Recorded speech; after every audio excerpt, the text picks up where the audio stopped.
Vítam vás v mene Pána Ježiša. Ja viem, že už by ste sa chceli rozprávať a mať nejaký spoločný čas, ale dajte mi chvíľočku, dobre? Áno. Haló? Ak ma máte radi, povedzte amen. No, to som nečakal. A ste ma prekvapili. Nakoľko máme leto, ideme v takom letnom režime, budem sa aj ja snažiť byť taký stručnejší, dáme si takú troška ľahšiu tému a napriek tomu veľmi vážnu do nášho života, praktického života. A chcel by som hovoriť o múdrosti. Povedzte všetci múdrosť. Verím, že keď odtiaľto odídeme, nie že budeme múdri, ale začneme túžiť po múdrosti. Budeme si viac uvedomovať, že aký deficit múdrosti my máme. Dneska Paťka robí premietanie, vidíte ten rozdiel, áno?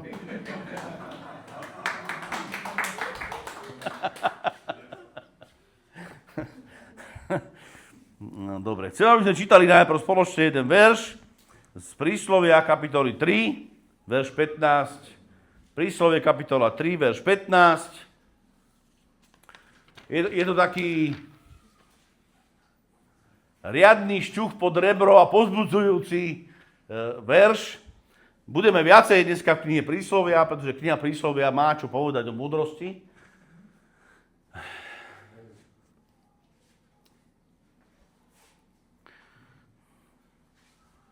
No, môžeme postaviť sa? Tu sa hovorí o múdrosti, áno, takže múdrosť 4 je cennejšia ako šperky a nevyrovná sa jej nič z toho, čo máš rád. Ešte raz, a teraz to povieš svojmu susedovi. Dobre?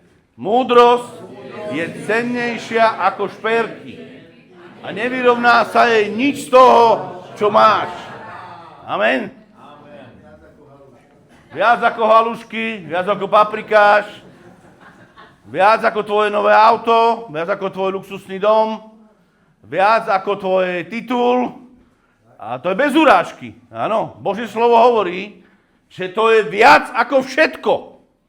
Múdrosť je viac ako všetko. Napriek tomu hovoríme o nej tak málo.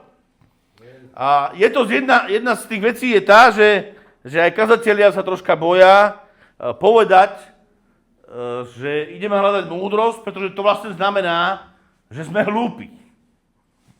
A to neradi ľudia ani počujú a o to ťažšie je to hovoriť niekomu, že hej, tak ty... Ja by som to nenazval úplne, že sme hlúpi, aj keď častokrát sme. Môžete niekto povedať amen? Častokrát sme hlúpi. Ale chcem povedať, že častokrát sme aj múdri, ale nie v každej oblasti nášho života. Viete, to je to, čo sa snažím povedať. Nehovorím teraz, že sme úplní blbci a že nič nevieme, nič nechápeme. Nie. Ja len sa snažím povedať, že v niektorej oblasti svojho života môžeš byť geniálny, môžeš byť múdry, môžeš si počínať proste fakt super a darí sa ti tam a rozumieš v danej oblasti a potom prídeš do určitej inej oblasti života, áno, napríklad vstúpiš do manželstva a si úplne hrozný, lebo nechápeš, čo to manželstvo je. Teraz hovorím len príklad, áno, neberte ma vážne. Niekedy v manželstve si počínaš veľmi dobre, ale už keď máš deti, tak nevieš, čo s tým. Proste tam tvoja múdrosť končí, lebo keď to tvoje dieťa reve a robí všeličo a hádže sa o zem, nevieš, či ho máš vyplieskať, alebo pomilovať, alebo ignorovať. A častokrát sa uchylujeme k rôznym knihám a psychológom a tak ďalej a tak ďalej. A ja nie som ani proti tomu, rozumiete? My čerpáme múdrosť zo všelijakých rôznych zdrojov a vlastne čím ďalej, tým viacej vidím, že tá povinná dochádzka školská, už je aj materská škola je povinná. Áno, to už není, že dobrovoľné. Už minimálne predškolskú škôlku musí dieťa absolvovať. Áno, a už keď ide do školy na zápis prvej triedy, keď sa pýtali moje vnúčky, aké otázky, že či vie prečítať svoje meno a rôzne iné veci, tak som hovoril vám, akože ste v poriadku? V druhej, tretej triede sa bude učiť čítať A vy chcete, aby predškolkárka vedela, ako sa píše jej meno? Rozumiete? Čím ďalej, tým väčšie nároky si dávajú na deti. A teraz dokonca som počul, že chcú schváliť, že už od 4 rokov bude povinná materská škola. Rozumiete? Budú do nej pchať a budú do nich tlačiť, ja neviem čo. A my nemáme dosah na to, chápete? Nehovoriac o LGBT a jak sa to povie, ten americký šlahnutý sviatok, s tými tekvicami. Halloween, áno, Halloween, veď to sú celá materská škola s tekvicami. Prepáč, máme tu Američana, tak sa ospravedlňujem. Ale je to pravda, Mark, dobre hovorím. Halloween je somarina, Halloween je satanistický sviatok, rozumiete? Je to sviatok mŕtvych, zosnulých duchov, ktorí sa oslavujú a vyvolávajú a ja neviem, čo satanisti tedy robia, ani ma to nezaujíma. Rozumiete? A preberáme rôzne veci, a na ktoré nemáme dosah a v škole sa to učí. Rozumiete? V škole na tie naše deti vplývajú určitým spôsobom a my častokrát nevieme, že čo s tým. Niektorí ľudia sa búria, povedia, ja tam nedám, ja mám individuálnu školskú dochádzku, alebo rôznymi inými spôsobmi sa to rieši, že? No našiel by som všelikde, len ukazujem na to, že už naše deti chcú vzdelávať už od 4 rokov, prosím vás pekne. Až dokedy? Kedy končí vysoká škola? Dneska 35. Dneska je tu môj zať, musím si dávať pozor. Minulé som hovoril o tom, koľko ti trvala skúška, koľkokrát si robil skúšku, z čoho to bolo, fyzika, alebo čo si to mal? 13 krát. 13 krát. Tým pádom sa vysoká škola predĺží z 5 rokov na 11, rozumiete? Poznám aj iných, dokonca kazateľov, ktorí vyrobili vysokú školu, aj ho poznáte, brat Miro Tóth, nitranský, budapešťanský, alebo nesvadský, ako chcete. Neviem, koľko robil vysokú školu, a som mi zdá, že okolo 10 rokov. Ak ma počuje, ho pozdravujem, mám ťa rád, braček, ale dal, rozumiete, ale dal to. A niekedy, keď skončíte vysokú školu, to není koniec. Ako lekár skončíte, vyštudujete a teraz čo? A teraz nič, teraz atestácie. Koľko rokov? A keď je spravíte, a tak sa musíte doživotne vzdelávať, lebo stále sú nové choroby, stále sú nové príznaky, stále sú nové veci, ktoré ovplyvňujú ľudský život, ľudského človeka a treba k tomu sa stále dozdelávať. A to je v mnohých oblastiach, to je v práve, lebo zákony sa menia takmer denne, že? A v mnohých oblastiach nášho života stále potrebujeme sa dozdelávať a byť múdri. Jedna z tých vecí, o ktorej budeme hovoriť, je aj takáto múdrosť, áno, ale ja by som chcel dneska hovoriť viac o múdrosti Božej, ktorá neprichádza odtiaľto, ktorá neprichádza z toho vzdelania, napriek tomu, že je nevyhnutné, aby ste že zajtra mi vaši rodičia budú telefonovať, že moje deti už nechodia do školy, lebo si kázal, že oni chcú inú múdrosť. Nie. Áno. Školská dochádzka je povinná, je dobrá, je správna. Deti, chodte do školy, učte sa. Sú tu nejaké deti, nech povedia amen. Nie sú tu, nevadí. No. Takže budeme hovoriť o múdrosti. Aký je rozdiel medzi múdrosťou a poznaním? Toto je prvá vec, ktorú chcem povedať.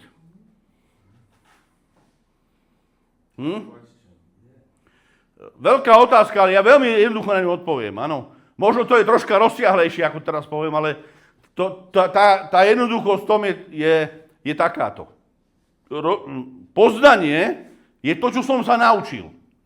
Áno. A poznám mnoho ľudí, ktorí si urobili vysoké školy, áno, ľavou zadnou. Akože veľmi jednoducho, lebo nemajú problém niečo naštudovať, niečo si zapamätať, áno, a vedieť to povedať svojmu skúšajúcemu, vedia jednoducho zložiť skúšku a majú poznanie vo svojej hlave teoretické, vedia rovnice, vedia poučky, poznajú biológiu, poznajú anatómiu lekári, alebo ja neviem čo všetko, áno.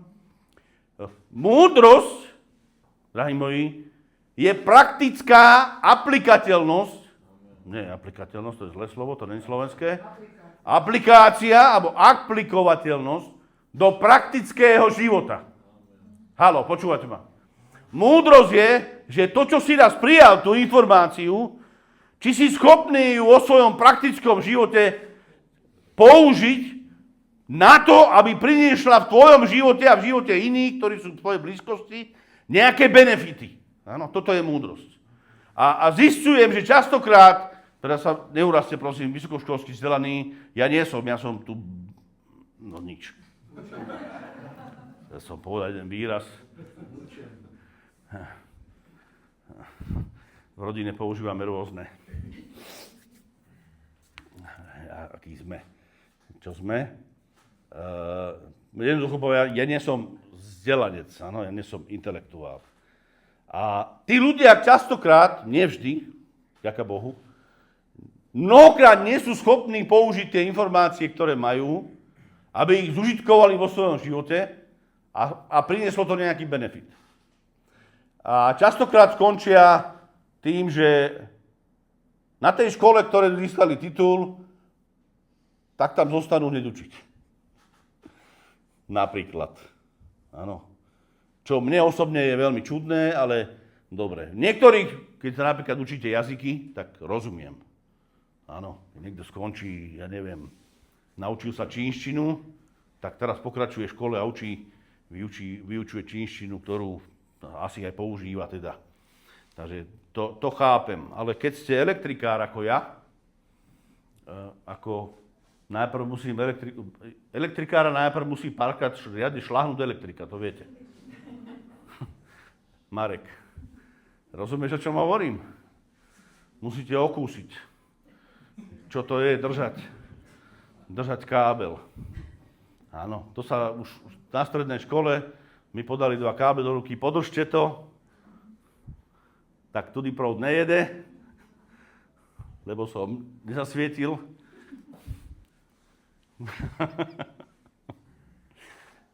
Dobre, takže ešte sa vráťme. Ja som si aj napísal niektoré veci. Takže múdrosť, prosím pekne, je schopnosť konať podľa poznania. Je správne, nehociaké, ale správne používanie a aplikovanie poznania, ktoré sme získali. My, teraz sa troška pozrieme na Bibliu, viete, že z Biblii už toľko rokov chodíme do zhromaždenia, už toľko učenia sme počuli, už toľko znalostí a známostí a poznania, ktoré už my máme v hlavách, viete, ja niekedy to hovorím, možno, že to je, neviem, na srandu, alebo na zahambenie, alebo možno, že niekoho s tým rozčulujem, že keby sme použili 10% z toho v praxi, čo poznáme ako kresťania, náš život by vyzeral troška ináč. Haló. Ktorí z vás ste už počuli o odpustení? Ktorí ste počuli o odpustení viac ako 10 krát? Ktorí z vás ste počuli o odpustení a milovaní viac ako 100 krát? A milujete? A odpúšťate? Ja poznám ľudí, kresťanov, ktorí to počuli miliónkrát, ale keď sa týka ich života a ich osoby, že sa niekto dotkne, tak nie sú schopní túto prekážku prejsť. Nie sú schopní. Drahí moji, počúvajte, ako tu teraz nazvem, či sa urazíš alebo nie. Ja som poslaný sem kázať pravdu, nie niekomu mastiť uši a pusinku medíkom. Dobre? S prepáčením za výraz. Taký človek, to je hlupák. Hlupák. Božie slovo hovorí, že celé prikázanie, celý starozákon je zhrnutý v 2 prikázaniach. Milovať Boha celým srdcom, celou dušou, celou silou a celou myslou a svojho blížneho ako seba samého. My všetci to poznáme. A Božie slovo hovorí, ten, kto sa hnevá na svojho brata, je vrahom. Je vrahom. A tak som si hovoril niekedy, Jano, hneváš sa? Tak si vrah. A Božie slovo hovorí, to je napísané v 1. epištole Jána, keď si budete čítať, tam je niekoľkokrát napísané, že keď hovoríme to a to, alebo si myslíme, že to a to, keď si myslíme, že my nehrešíme, tak Boha robíme klamárom. Viete, zámerne by sme to nikdy neurobili, rozumiete? Nikdy nepoviem Bohu, že Bože, ty si klamár. Lebo ty si ma oklamal. Nie. Ale sami jednaním, keď porušujeme to, čo Boh povedal, tak robíme Boha klamárom. Viete, akí sme niekedy hlúpi? Pán Ježiš jedná s hlupákmi každý deň. Počúvajte. Dokonca svojich učeníkov nazýva hlupákmi. Hovorí, či ešte stále nechápete? Počuli si ten text? Nájdete ho niekoľkokrát v súvislosti s rôznymi vecami. Ešte stále nechápete? Ešte stále ste... Mám to povedať? Ešte stále ste takí hlúpi? Vy nerozumiete, že to, čo človek je s tými ústami, že to ide do vnútra človeka a vychádza do stoky a že to nepoškvrňuje človeka? Vy to si myslíte, že keď zješ krkovičku, takže to je ten ťažký hriech, ktorý si ty vykonal, ktorý ťa znečisťuje. Božie slovo hovorí, že nie. Že nie. Teraz pochopte, ja nedoporučujem jesť krkovičku. Ja hovorím, že to není hriech. Áno. Napriek tomu, že krkovičku môžem. Dobre. Posúdime sa troška ďalej. Chcem povedať, že to bude ľahké, takže chcem byť aj ja ľahký. Poďme do prvej knihy Kráľov, kapitola 3. Prvá kniha Kráľov, kapitola 3, od prvého verša budem čítať niekoľko, aby sme prišli k nejakým záverom.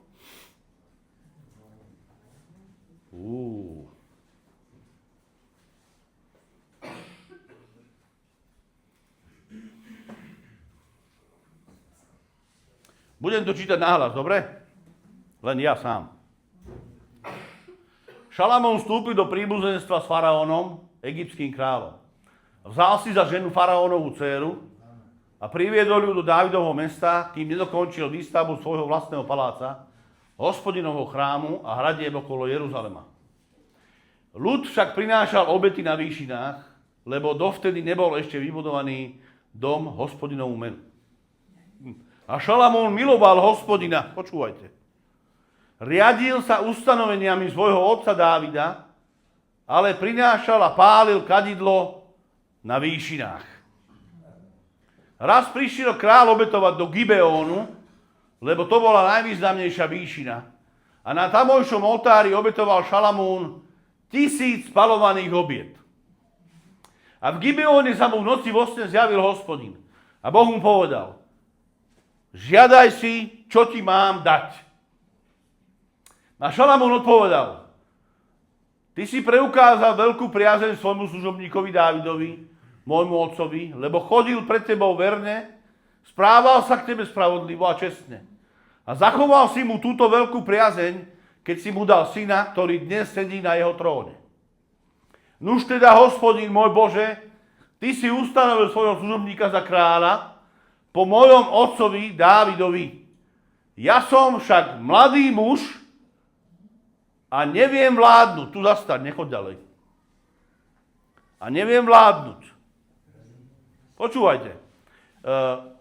Nerozumiem veľmi text, že Šalamún obetoval v Gibeóne, ale pravdepodobne nebolo kde inde obetovať. Áno, takže obetoval na výšine.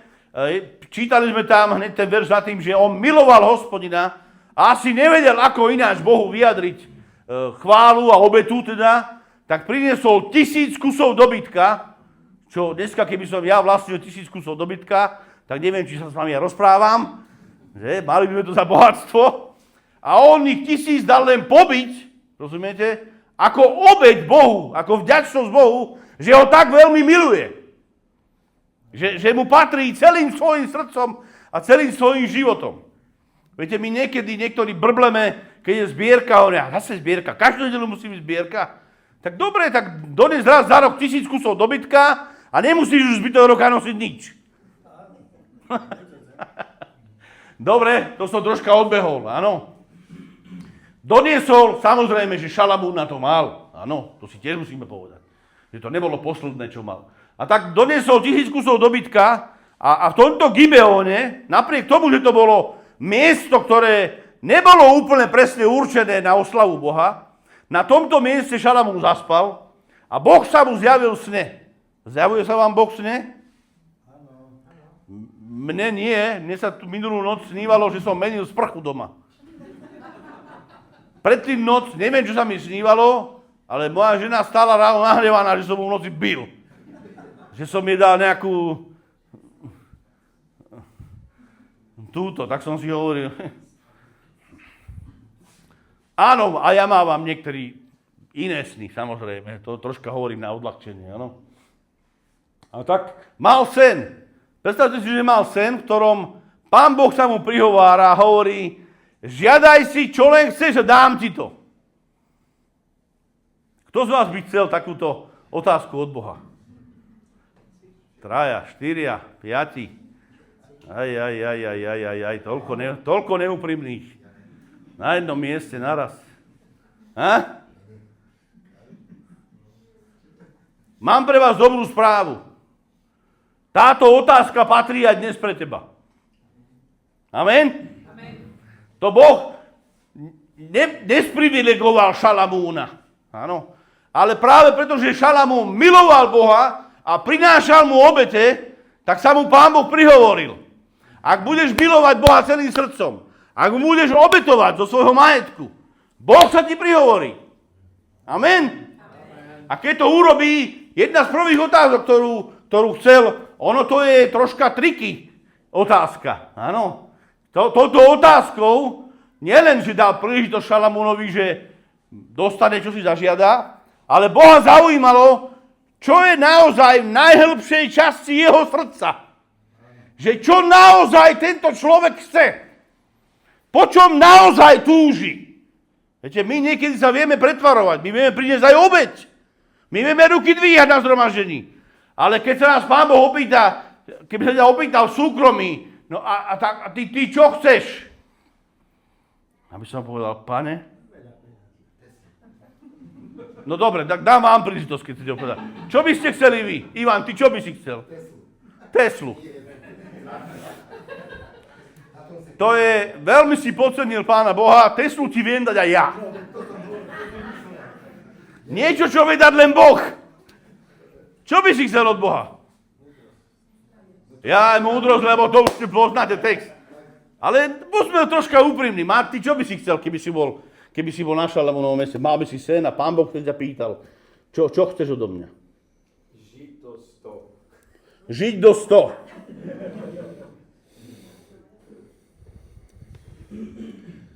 Koľko máš? 70? Nieco. Predstavte si, že Mark chce ešte, aby sme to tu 30 rokov s ním vydržali.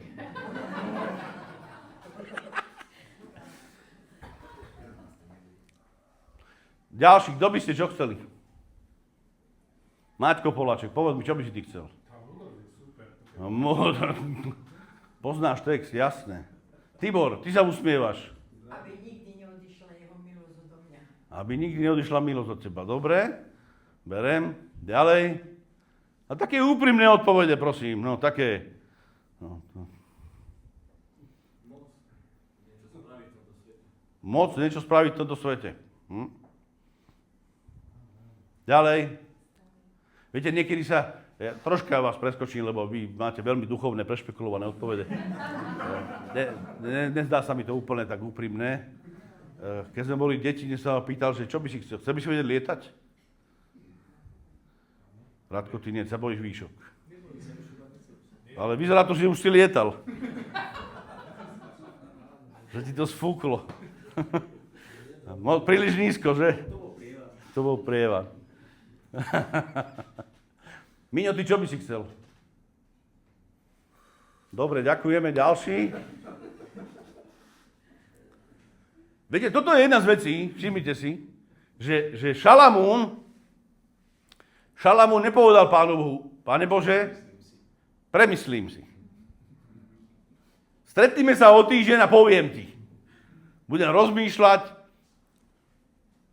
Tak v našej modernej dobe by sme museli povedať, že Opýtam sa ženy,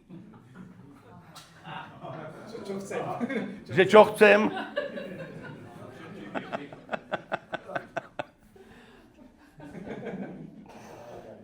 Toto sú úprimné odpovede, vidíte? No, takže ja sa darmo pýtam Tibora, on nemôže vedieť, ani Miňo.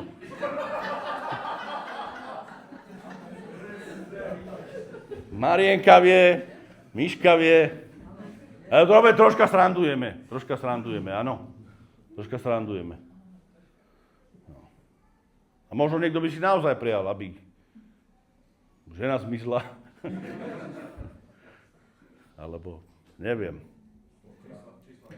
V poslednej dobe som na Facebooku videl, že jeden brat sa tak silno horlivo modlil, Páne, prosím ťa, vyrieš moje finančné problémy. A zmizla mu manželka. Ne, mi to nejde dneska. Dobre. Poďme naspäť vážne. Vážne. Áno. Nepotreboval týždeň, ani 3 dní, ani 10 minút na to, by si to rozmyslel. Šalamún nosil vo svojom srdci obrovskú túžbu. Obrovskú túžbu. A Pán Boh ju videl. A len dovolil Šalamúnovi touto otázkou, aby ju vyjadril. Rozumiete? A na to, keby som sa vás mal pýtať, že čo je to prvé, čo z vás vystrekne, keď poviem, že čo by si chcel dneska? Čo ťa tak najviacej máta, čo ťa trápi, čo nosíš tak dlho vo svojom srdci? Čo naozaj je to, čo by si teraz chcel? Keby som ti povedal, môžeš si prijať, čo len chceš. A tak skončíme s našimi odpovedami. Šalamún, pozrite sa, odpovedá toto. Uvedomuje si, že jeho otec Dávid mal obrovské postavenie a že Boh ho požehnal a že mu dal milosť. Áno, to je prvá vec. Počúvajte. Že si uvedomíš, odkiaľ prichádzaš. A že predtým Dávid nič nebol a že kam ho doniesol. Áno. Druhá vec, uvedomuje si svoje postavenie, že on má prebrať izraelský národ. Uvedomuje si, že to, čo je pred ním, tá práca, tá úloha viesť tento národ, že ten národ je obrovský a že to sústo je príliš veľké. Haló, počúvate ma? A preto odpovedá a hovorí dve veci. Hovorí o sebe. Za prvé, Pane, ty vidíš, že som mladý, sú tu nejakí mladí. Možno nie vekom, ale mladý, alebo nezrelý na danú úlohu. Rozumiete? Haló. Nezrelý na danú úlohu. A za druhé hovorí, ja neviem vládnuť. Koľký z nás by sme chceli byť vo vysokom postavení? A vôbec si neuvedomujeme, že my nevieme vládnuť. Radi kritizujeme tých, čo vládnu, ale tí majú ten istý problém. Lenže problém ich je ten, že si nechcú priznať, že nevedia vládnuť. A chcem ti povedať, že jedna jediná správna odpoveď je, keď prichádzame pred Boha, a to je to, čo mu musíme vyjadrovať a povedať mu, Pane, ja vlastne neviem.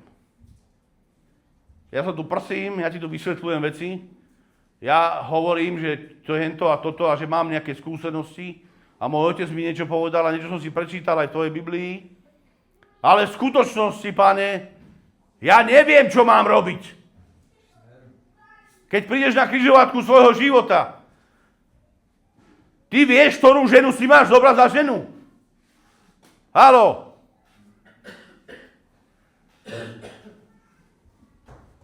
Ja aj takú otázku by som dal, že by som to tu...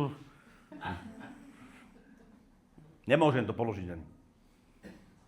Ja to poviem na seba, dobre? Keby som si mal ešte raz vybrať manželku, berte to tak, že si to zapýtam aj vám.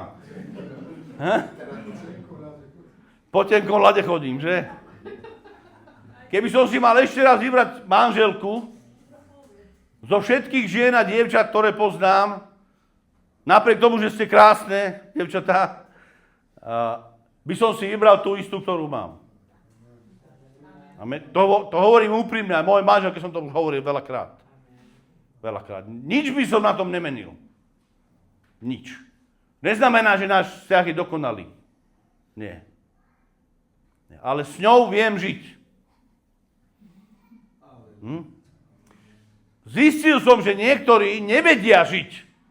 Áno, napriek tomu, že vstupovali do toho, že vedia.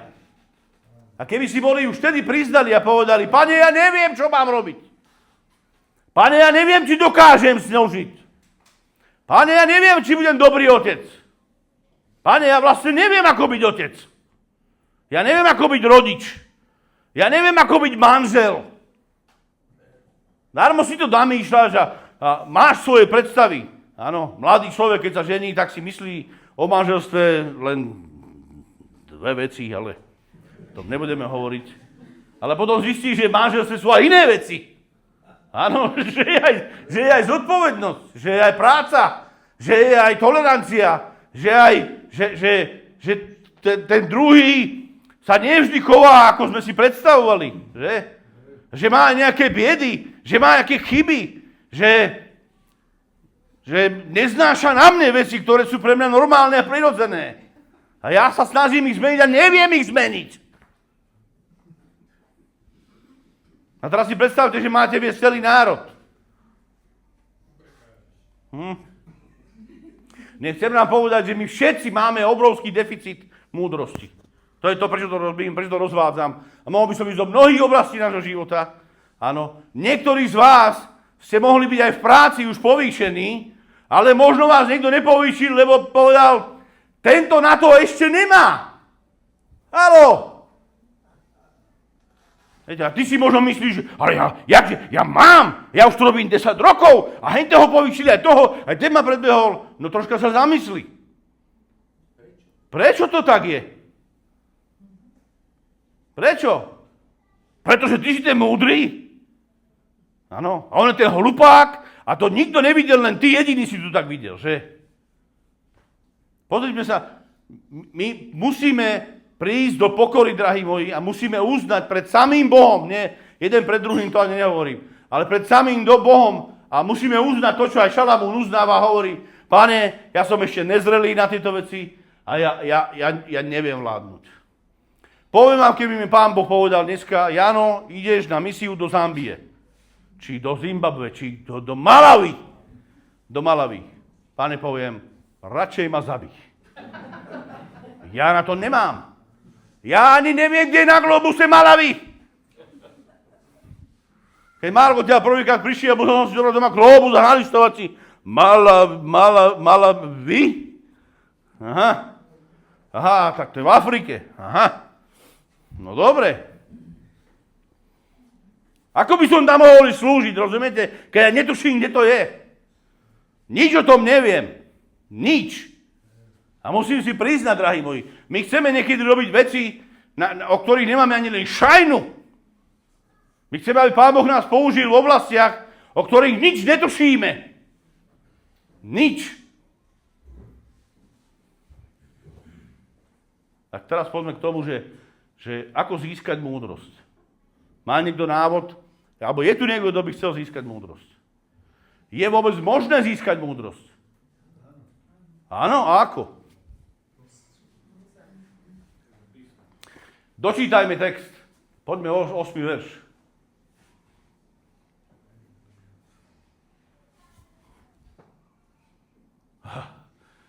Tvoj služobník žije medzi tvojim ľudom, ktorý si vyvolil. Ľudom takým početným, že ho nemožno pre množstvo ani spočítať, ani zrátať. Obdaruj svojho služobníka schopnosťou spravovať tvoj ľud a rozlišovať medzi dobrým a zlým. Kto by inak mohol spravovať tento taký mohutný ľud? A Pánovi sa páčilo, že si Šalamún práve toto žiadal. Ďalej. A Boh mu povedal, pretože si žiadal toto a nie dlhý vek ako Ivan, Mark, ani bohatstvo ako Ivan, ani život svojich nepriateľov ako Tibor, ale si žiadal rozvrahu pri spravovaní. Prepáčte, to nie je nič osobné. Urobím teda podľa tvojich slov. Dávam ti múdre, prosím, dvihni ruky. Boh hovorí, Urobím podľa tvojich slov. Dávam ti múdre a rozvážne srdce. Takže tebe podobnému nebolo pred tebou a nebude ani po tebe. Ďalej. Dám ti ešte aj to, čo si nežiadal. Bohatstvo a slávu. Aby sa ti po celý život nikto spomedzi kráľov nevyrovnal. Ďalej. Ak budeš chodiť po mojich cestách, zachovávať moje ustanovenia a moje príkazy, ako to robil tvoj otec Dávid, predĺžim ti aj... Keď chceš vek, nič inšie nedostaneš. A možno, že ani to nie. Ale keď chceš múdrosť, Božie slovo hovorí, prídeme k tomu veršu, že v Božej pravici je niečo a v Božej lavici je niečo. A hneď tam prídeme. Chcem som povedať 7, 8, uvidíme, koľko vecí stihneme, veľmi rýchlo ich prebehneme. Čo robí múdrosť v našom živote? Prečo ju tak veľmi potrebujeme? Za prvé, Jakub v 1. kapitole, nebudem to čítať, či to poznáte, tam je napísané, že komu z vás sa, že keď radujte sa z toho, bratia, keď upadáte do rôznych pokušení. A tako to začína. A hneď za tým je napísané, že ak sa z vás niekomu nedostáva múdrosti, áno, je napísané, nech prosí od Boha a nič nepochybuje, počúvate, nič nepochybuje, lebo ten, kto pochybuje, podobá sa morskej vlne, ktorá je zmietaná sem i tam, a nech sa takýto človek ani len nedomnieva, že niečo dostane od Boha. Rozumnosť a múdrosť sa dá vyprosiť na modlitbách, drahí moji, vtedy, keď nepochybujeme, ale pevne Bohu veríme, že nám ju dá. A je to napísané, ten, kto bude prosiť, tomu Boh dá a nebude mu to vyčítať. Boh si praje, drahí moji, aby sme boli múdri. Nie v tom veku budúcom, tam už bude všetko jasné, tam už nebudeš potrebovať múdrosť. Tam budeš mať všetku. Ale tu na zemi potrebujeme múdrosť. Amen? Posúvať ma ešte. Vlázite, alebo už máme veľmi teplo, či to len ja sa potím.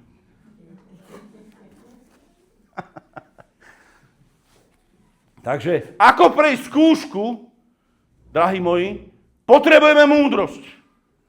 Potrebujeme múdrosť.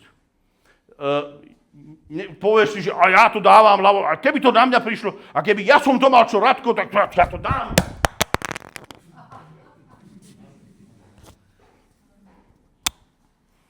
Ja to dám.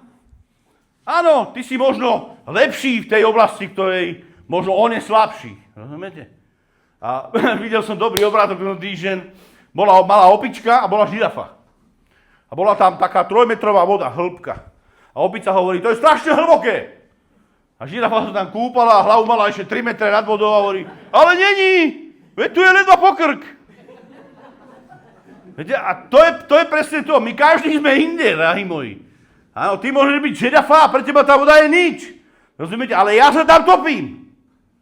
Ja sa tam môžem utopiť. A tebe to nerobí problém, ty si tam proste plážuješ, oddychuješ, relaxuješ. Áno? To sú dva rôzne pohľady. Skúška, drahí moji, na každého z nás prichádzajú skúšky. Na každého. Ak potrebujeme ju zvládnuť, treba si uvedomiť, že potrebné je k tomu Božiu múdrosť. Amen? Božiu múdrosť. Niekedy nevieme, či je skúška od Boha. Haló. Viete, že aj Boh môže dovoliť skúšku na náš život a povedať, no uvidíme čo, ako prejdeš cez toto. A niekedy svojou blbosťou sme odbočili z Božej cesty a ideme kto vie kade, viete, a obvinujeme Boha, Bože, ty si mi dal teraz túto skúšku, tak dobre, ja to tu vydržím. Ty to nemáš vydržať. Rozumiete? Ty sa máš otočiť. Ty máš ísť naspäť na svoju cestu. A ako to zistíme? No keď nemáme múdrosť, keď sme hlúpi, tak to nezistíme. Čudujem sa, že apoštol Pavel jedného krásneho dňa išiel na svoju misijnú cestu a naraz Duch Svätý ho zastaví a hovorí, sem nechoď do tejto krajiny. A ako to vedel? Fascinovaný som s tým. Ako to vedel? Ako to vedel, že to není diablová prekážka? Ako vedel, že to je hlas, ktorý počul, veď ja bol som povolaný, bol som poslaný, bol som pomazaný, idem kázať evanjelium, Jako? Ty mi hovoríš, že nemám kázať evanjelium? Odiť! Nie, on spoznal, on vedel, že to je Duch Svätý. Haló. Nestáva sa nám náhodou niekedy, že Duch Svätý nás pred niečím varuje a zastavuje, ale my hovoríme, my pútame, ideme! Hurá! A ideme rovno proti Duchu Svätému. Prečo? Mám to povedať? Lebo sme blbí. Lebo sme hlúpi. Lebo nemáme múdrosť od Boha. Nemáme zjavenie. Nechápeme, čo Boh chce robiť. Prečo Božie slovo hovorí, že máme byť naplnení poznaním Jeho vôle? Prečo Božie slovo hovorí, že neopijajte sa vínom, ale buďte plnení duchom a buďte múdri a vykupujte čas? Prečo Božie slovo nás posudzuje neustále nás posudzuje k múdrosti? Neustále. A my tak málo, ja sledujem modlitby, ktoré sa modlievame, a len veľmi málo, kedy sa modlíme za múdrosť. Viete? Za prvé si myslím, že sme namyslení, sme pyšní. Lebo povedať v modlitbe, že Pane, prosím ťa, daj mi múdrosť, znamená, že hovoríš, že si hlúpy. A to my nechceme. Nechceme dehonestovať sami seba, aby sme dobre vyzerali, tak Pane, múdrosť to máme, to nie. Ale to zdravíčko by si nám, Pane, mohol dať. No. A môj účet by ešte zniesol 1 nulu. Pane, aj to ťa prosíme. Ale múdrosť. Lenže v múdrosti je aj zdravíčko. A v múdrosti je aj tá nula navyše. V múdrosti je aj povýšenie. V múdrosti je aj striebro, aj zlato. V múdrosti je aj ochrana, aj dobrá voľba, aj dobré rozhodnutie. Amen. Halelujá. Počúvate ma ešte? Takže to je prvá vec. Jakub 1. Dá sa vyprosiť, ako zvládnuť skúšku. To je prvá vec. Druhá vec. Príslove 9.10, prosím, nájdime. Je to veľmi dobrý text, veľmi známy text. Tam je napísané, že počiatkom múdrosti je čo? Je bázeň Hospodinová, alebo je báť sa Boha. Znamená rešpektovať Boha. Mať Pána Boha v úcte. Áno. To, čo on hovorí, je nad všetkým, čo ostatní hovoria. Rozumiete, čo to znamená?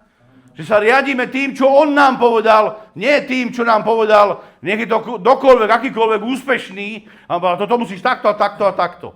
Ak to nesúhlasí s Božím slovom, zabudni na to. Amen? Boh je múdrejší ako celý tento svet. Takže príslovie 9.10, máme to? Začiatkom múdrosti je bázeň pred Hospodinom.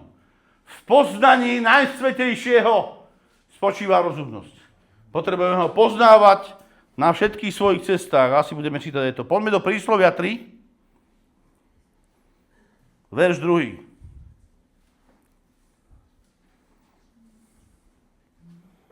Pozrite sa, čo je múdrosti.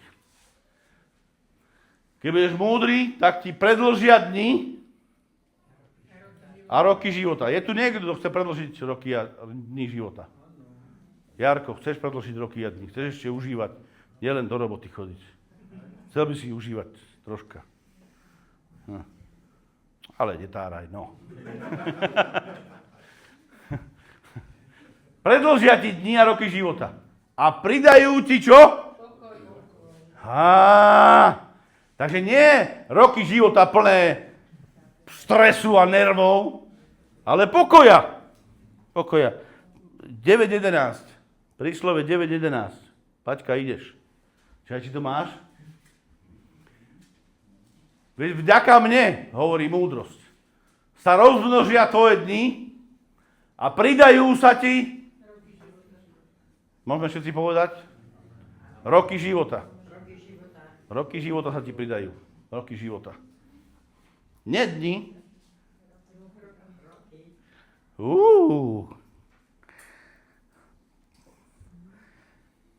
Poďme, príslove 15.1. Ďalšia oblasť. Vľúdna odpoveď odvracia zlosť. Urážlivé slovo vzbudzuje hnev. Viete, čo robí múdrosť? Upevňuje vzťahy. Upevňuje vzťahy. Odvracia zlosť. Viete, keď sa niekto hnevá a zlosti, to prispieva k vzťahu, nie? Čím sa dvaja viacej vadia a kričia, tým je vzťah pevnejší, áno? Či? Majka, u vás to ako funguje? Aj u vás viem, to nič. Dobre. Urážlivé slovo vzbudzuje hnev. Prosím, snaž sa neurážať nikoho. Neurážať nikoho. Ja používam veľmi často jeden verš z príslovia, ktorý mám tam zapísaný na samom konci. Múdrosť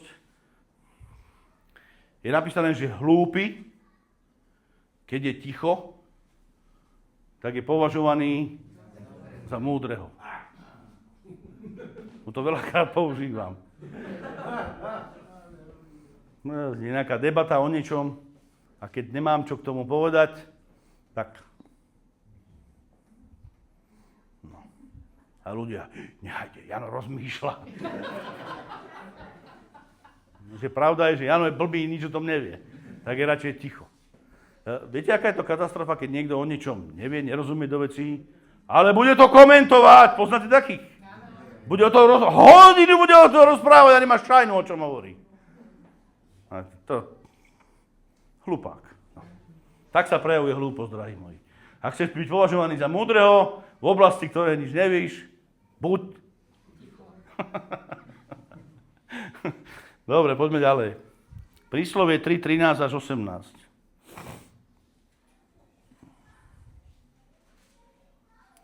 To je 5. vec.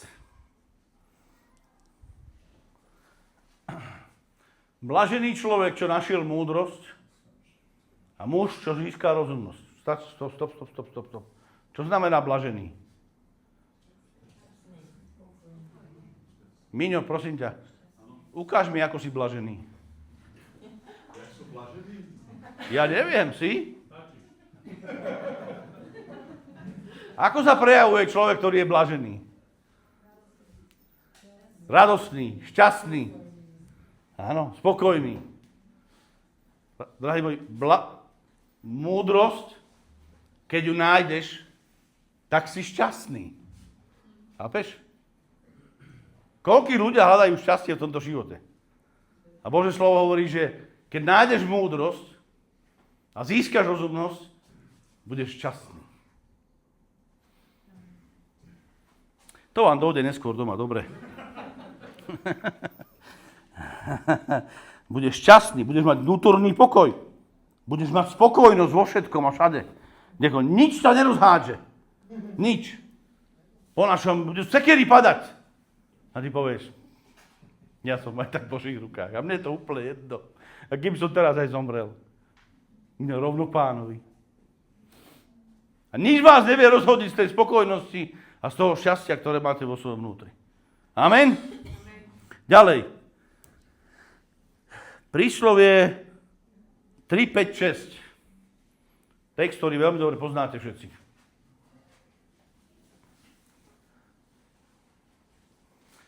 Dôveruj celým svojim srdcom Hospodinovi a... Ďalej. Na všetkých svojich cestách ho poznávaj a on sám ti urovná chodníky. Poďte, to sa hovorí, nerob, no poď ďalej. Nerob sa múdrym vo svojich očiach, ale maj bázeň pred Hospodinom a odvráť sa od zla. 8. Uzdraví sa tvoje telo a sprúžia sa tvoje kosti. Je tu niekto, kto potrebuje uzdravenie. Chcem ti povedať, že sa nachádza v múdrosti. Keď nájdeš múdrosť, uzdraví sa aj tvoje telo. To vám tiež dojde neskôr. Toto slovo hovorí o správnych rozhodnutiach. Tu je napísané, že nespoliehaj sa na svoju, ale čo máš robiť? Dôverovať. To je múdrosť, drahí moji. To je múdrosť. Keď očakávaš na Boha v každej situácii svojho života. Ideš do Malavy, čakaj na Boha. No sám to nedáš. Teda myslím si, ja to doma dám. Poďme do kazateľa 7. kapitoly.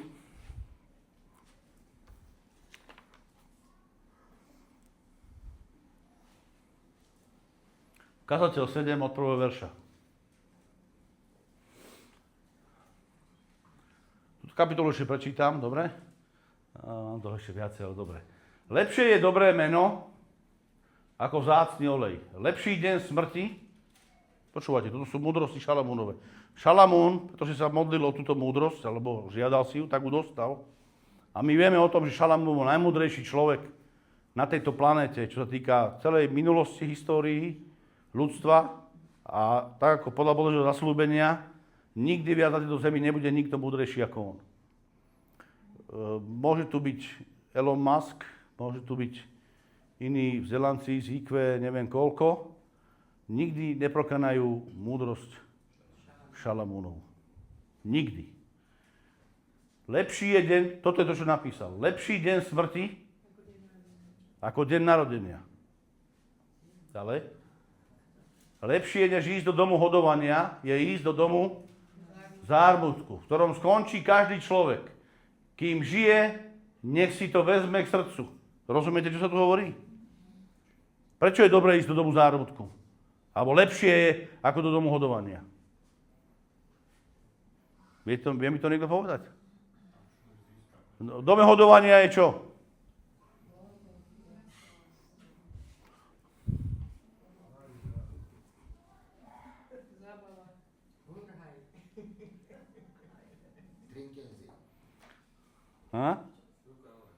Ruka hore, rozptýlenie. A čo je v dome smútku?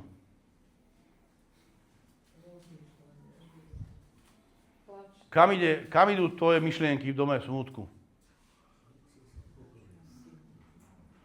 No ak si není úplne vymetený, tak idú nie do domu hodovania. Na pohrebe sa väčšinou nemyslí o tom, že ako budeme tancovať, ale rozmýšľa sa o smrteľnosti človeka. Rozmýšľa sa o tom, že a ja tu raz skončím. A čo to bude? A ako to bude? No. Kam pochovajú so mnou ten veľký dom? Tu ho nechám. A? Pre koho to nechám? Som vôbec pripravený? Čo je na druhej strane? Lepšie je do domu smútku, drahí moji, ako do domu hodovania, v ktorom skončí každý človek. Ďalej, trojka. Lepšia je mrzutosť ako smiech. Lebo aj pri zachmúrenej tvári môže byť srdcu dobre. Ďalej. Srdce múdrych je v dome zármutku, ale srdce bláznov v dome radosti. Ďalej. Lepšie je počúvať napomínanie múdreho, než počúvať chválospev bláznov. Jedna z veľkých výsad, ktorú robí múdry človek, je ten, že sa nechá poučiť. Počúvate ma? Keď mu niekto povie, hej ty čo to robíš, ako to robíš? Tak sa neurazí, ale povie, fakt? Robím to zle? Tak zamyslí sa aspoň nad tým a povie, vieš čo, mal si pravdu. Mal si pravdu. Múdry človek príjme ponaučenie. Počúvate ma? Príjme ponaučenie. Blázon sa urazí. Ďalej. Smiech bláznovi ako prasko trňa pod hrncom a to je márnosť. Ďalej. Utláčanie ohlúpi múdreho a úplatok kazí srdce. Počkaj. Raz, ak Pán Boh dá, na tento verš by som chcel kázať. O tomto verši by som chcel kázať, pretože to slovo utláčanie môže znamenať, alebo znamená rôzne útlaky finančné, zdravotné, duchovné, duševné, depresie, rôzne tlaky, ktoré v živote prichádzajú na človeka. Je to šokujúci verš, počúvajte. A vysvetľuje veľa. Vysvetľuje veľa. Keď prídu tlaky aj na múdreho človeka, tak ten osprostie, chápete? Ak to bude trvať dlho, tak z múdreho sa stane hlupák.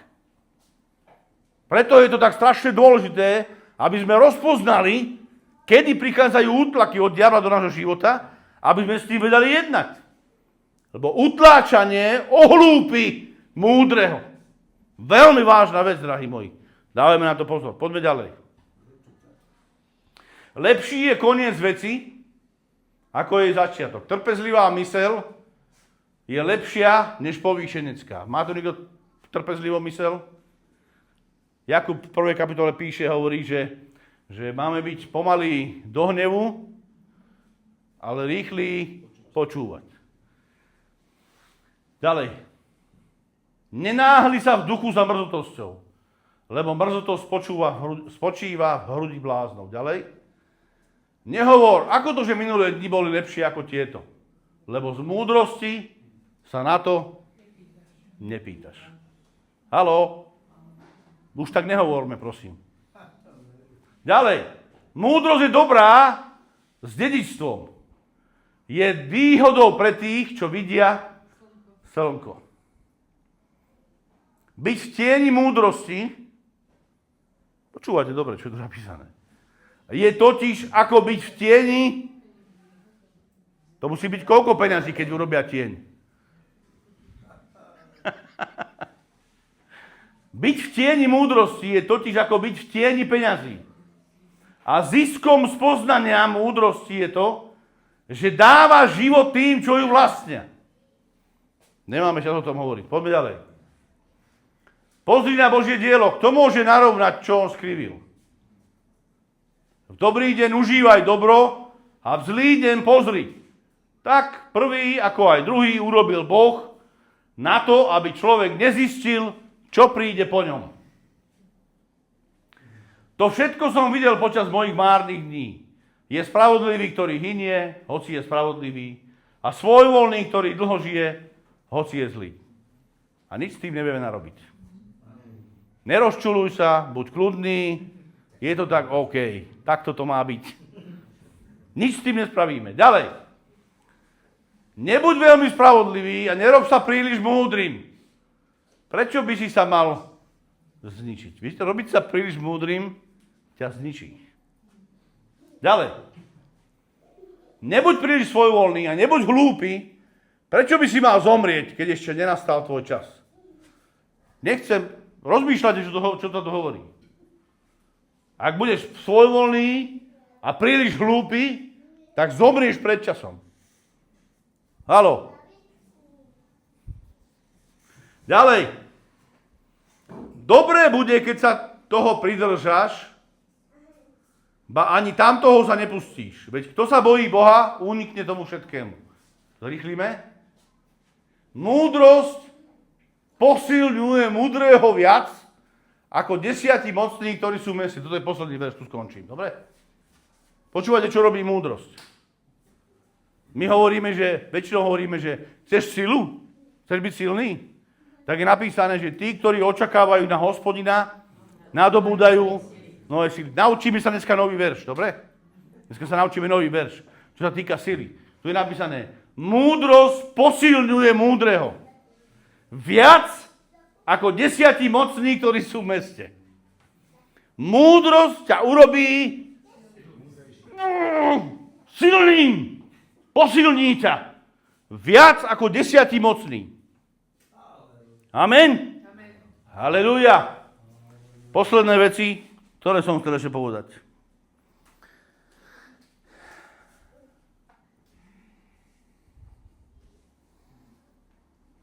Príslovie 3.16. Príslovie 3.16 a potom ešte poviem jeden a tu skončím. Príslovie 3.16. Pozrite sa, napísané je, že tu som chcel na začiatok múdrosti v jej pravici, prosím, dvihnite pravú ruku. V jej pravici je čo? Dlhý vek.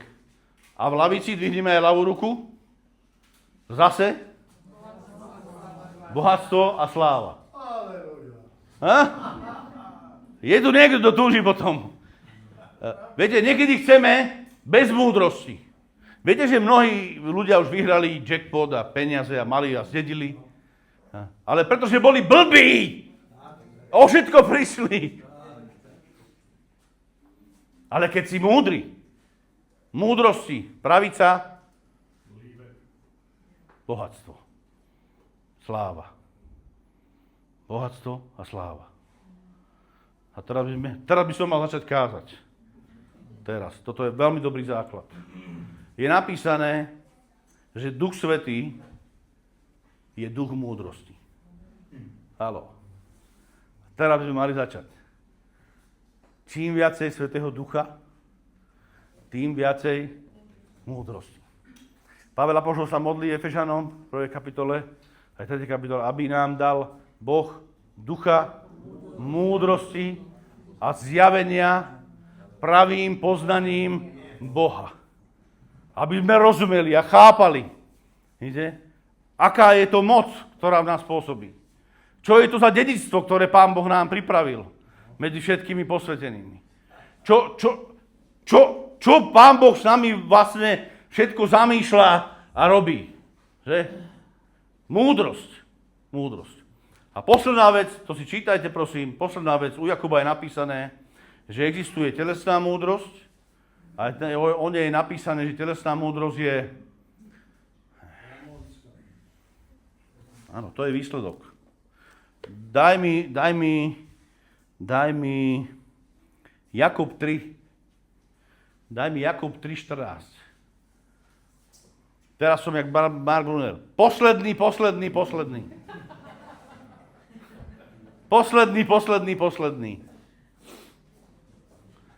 Ak však máte v srdci horkú závisť a neznášanlivosť, nevychválujte sa, neluhajte proti pravde. 15.